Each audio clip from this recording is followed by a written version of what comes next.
Worker is accused of getting dangerously drunk on a lunch break. Anaya Kyosongseng is charged with child endangerment and obstructing police.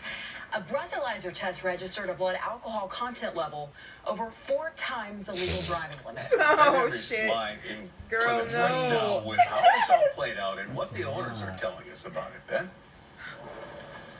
Well, Kevin and Lindsay, we were unable to connect with the former daycare worker tonight, but we did hear from the owners who said she was fired immediately, and they're also pushing back on some of the things police say happened here that day. In a toddler classroom, police say a worker at this Plymouth daycare was heavily intoxicated. Reporting 21-year-old Anaya Kyosongseng blew a .35 on February 23rd, telling officers she drank at home during her lunch break. According to a criminal complaint, a 911 caller said a teacher may be having a panic attack, and staff could tell she was intoxicated in some way. Police arrived at Milestones Early Learning Center, saying Kyosongseng smelled of alcohol, resisted arrest, and bit an officer.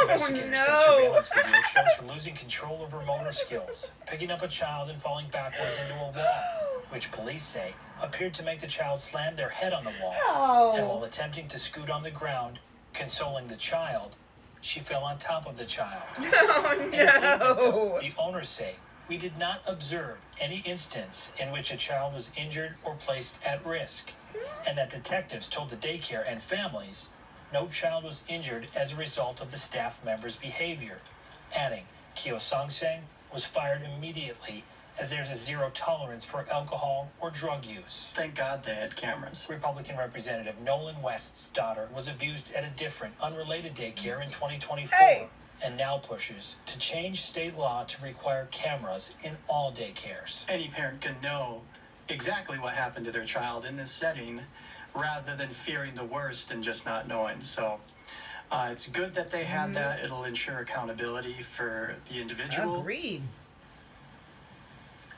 The owner said they had not had an issue with this worker before this, adding that all workers go through background checks. And we checked and found that all licenses for the Milestones centers across the metro are all up to date with the state, and any violations have been corrected.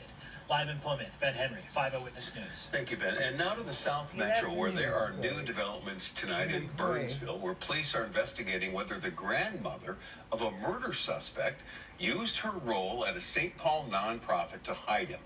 Police want to know if Carolyn Brown helped 19-year-old Dakari Hood avoid arrest. He's charged with killing 14-year-old Charles Moore. Police are now seeking housing records to determine if Brown used her position to secure an apartment where Hood was arrested.